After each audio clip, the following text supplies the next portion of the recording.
Hi guys, I'm Haze. I'm an artisan speed painter from Malaysia, and today we have a review. My first review ever. HUION has sent me the tablet from their company, and they sent me the HS610 tablet. So it's written here on the box that I've received recently that it's $79.99 in US dollar.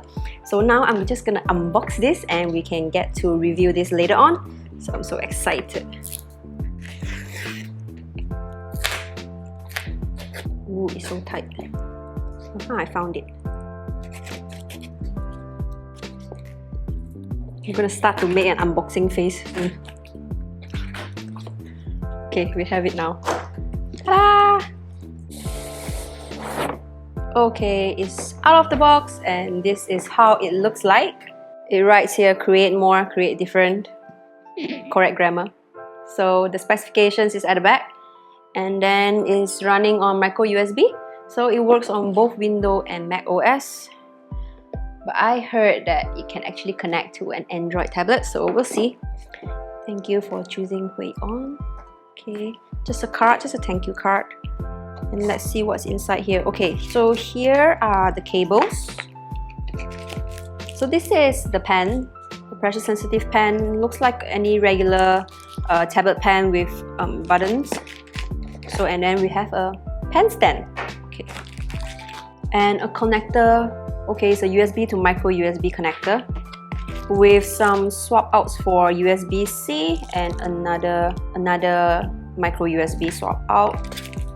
Okay, so let's take out the tablet and see how it looks like. So this is the tablet. It comes in this, I hope it's PE plastic, so it's recyclable.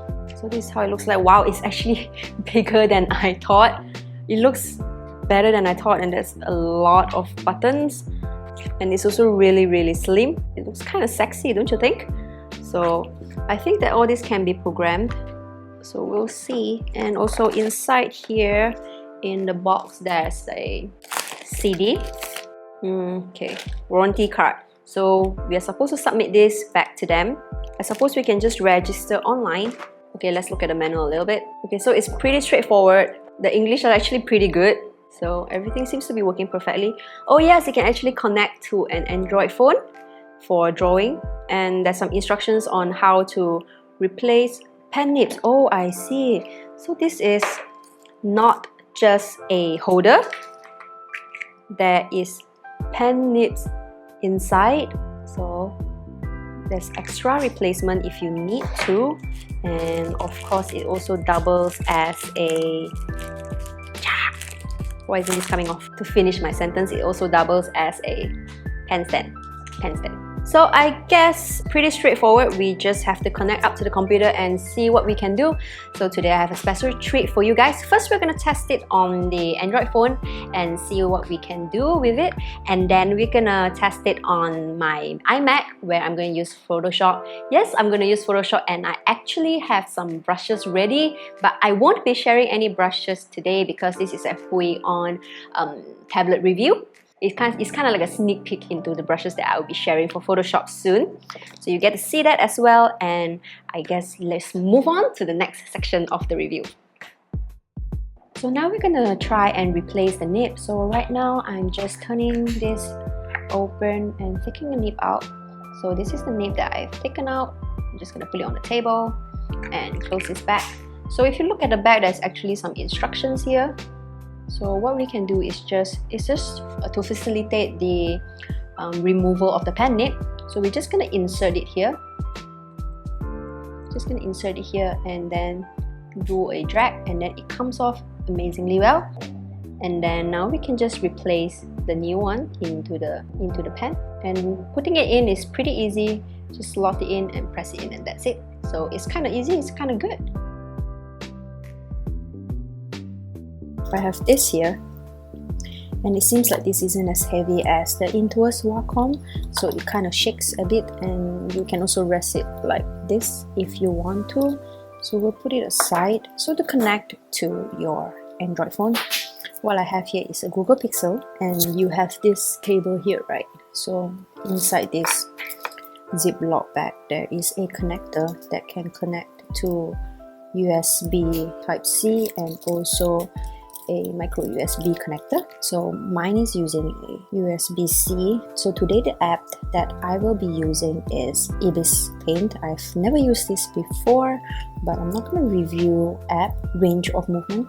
So right now I will be painting until here, and after this point the tablet doesn't really detect anymore, so it will be one point here. So this is the border for Android phones. It will be about right where the 6 ends. So we'll just test and see if there's any lag for now. I'm just going to draw something very simple. It feels like I'm using, well, it's definitely not as easy to coordinate as compared to using an Apple Pencil on Procreate, because you'll be drawing directly on the screen. The strokes are not so clean because I'm guessing where everything is. It seems like when you undo, you have to lift your tablet up before you can undo. If it's within this selection and it's hovering above the tablet, it seems like it's difficult to undo. Yeah, so it's better if you just lift it off. It seems like if you press the right click button, it changes tool.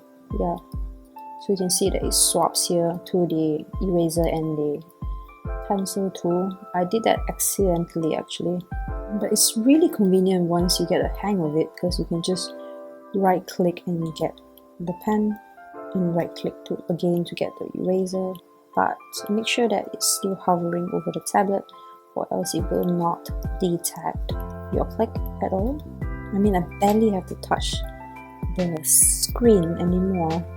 Right now I'm trying desperately to click this, but I couldn't because it's still hovering over the tablet, so I have to lift it up, pick my color again because somehow white was picked, and make sure your pen is not hovering over the tablet, and somehow it swapped color again. That's annoying. Oh, it keeps doing that. Okay, now I'm trying to zoom in and notice that I have to lift my pen up from the tablet so that I can do so. So if you tap and hold, you're actually picking the colors, which I guess that sometimes it detects that it was holding instead of sketching. Yeah, I think it's a tablet thing, because it keeps detecting that I am tapping and holding.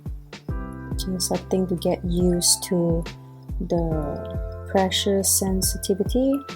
You know, initially I thought that being able to connect this tablet to a phone doesn't have much usage, but I think if you are practicing, this would be a good start, because it's really affordable. Because if you use this on a computer, the challenge is still the same. You still have to learn how to orient yourself to using a tablet that does not involve painting on the same surface that you see. Okay, that's it. I'm not going to play around with this anymore. So the verdict is the tablet works. It's helpful if you want to learn. Let's just end this review here and move on to the next review. So now we're going to try the tablet with my iMac, and I just plug it in and it already works right off the bat.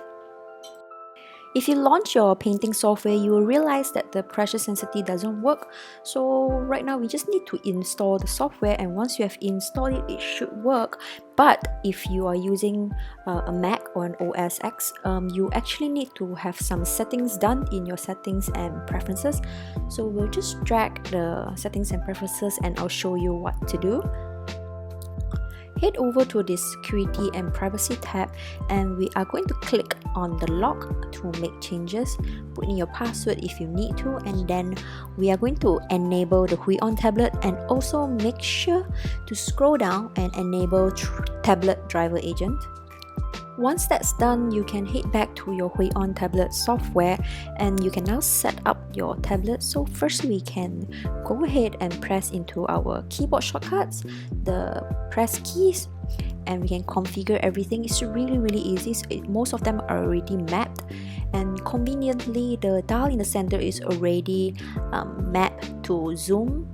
So all you have to do is just go around it with your finger, and you can actually zoom in and out of your painting, which is really convenient. So after that, you can also head to the stylus pen section and adjust your pressure sensitivity here, and also adjust your clicks on the pen, which is really convenient to set up. And now you can also go into the work area to define your workspace on the tablet. And once you are done, you just hit apply, and after that everything should work as expected. And now I'm going to try and attempt to draw the same portrait that I was doing just now on the Android. Hopefully I can get a better result.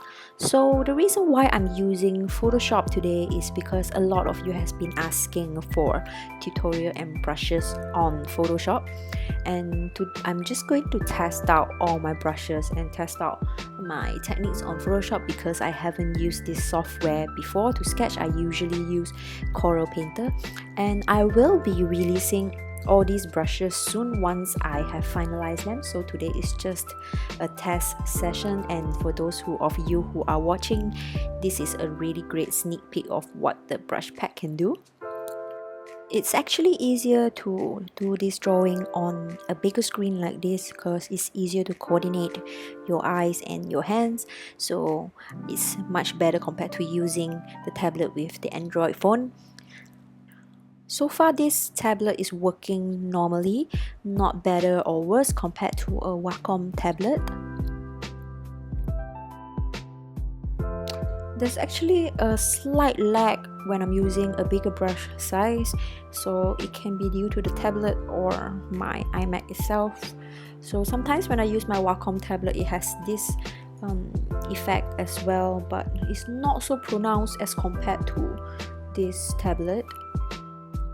While the express keys are really helpful and convenient here because it's located on the left side of the tablet, it can be quite annoying and frustrating if you are also using a keyboard, because sometimes part of your left hand would rest on the express key and end up triggering them. Then things would happen on your screen and you'll be wondering what happened. So in the end, I decided to disable the express keys because it was just getting in my way. Maybe I'm too old school and clumsy for accidentally hitting the keys. I think express keys should be located on the top of the tablet so that people don't accidentally press them. I have really sweaty palms, and by now the tablet is completely drenched. It is so wet, and I am having difficulty getting my tablet to register any strokes or drawing. So of course I took it out and wiped it first, but something weird seems to be happening. Look, the selector tool is selecting itself and it's moving the entire canvas accidentally, and it keeps happening and keeps jittering like this. I have no idea why. It can auto select the move tool and move the entire painting. I think that my sweat has broke the tablet. It has started glitching on me non-stop. So I don't think it's their fault, because when I was using the Wacom tablet, sometimes I get like lags and things like this as well, but not this much glitching. So I think I'm the perfect specimen to rate this product because I kept sweating so much. So at the end of the day, I don't think that it is better or worse compared to the Wacom tablet that I already have, because they are both similar in the price range and functionality. So, but then I guess Wacom have a lot more experience, so their buttons are located in a more strategic and ergonomic position. But I do have to say that the pen holder looks and feels a lot cheaper compared to the Intuos pen holder, which is a lot more heavier and weighed down. So when you put your pen standing upright, and it won't just topple over. This is really light, but it has the extra pen nibs inside. But if you want a tablet that is fairly affordable and can connect to your phone, which is an Android, and also to your desktop, it's a good starter tablet for beginners, for you to get a hang of the coordination. but I'm pretty sure you will quickly grow out of this product and you will have to upgrade much sooner. So guys, thank you so much for watching today. I hope you enjoyed the review. I'm sorry for the bad quality of the video recording. We shouldn't have recorded at night, but look forward to the new brushes and more videos coming up soon. And I'll also be doing a giveaway to give away this tablet.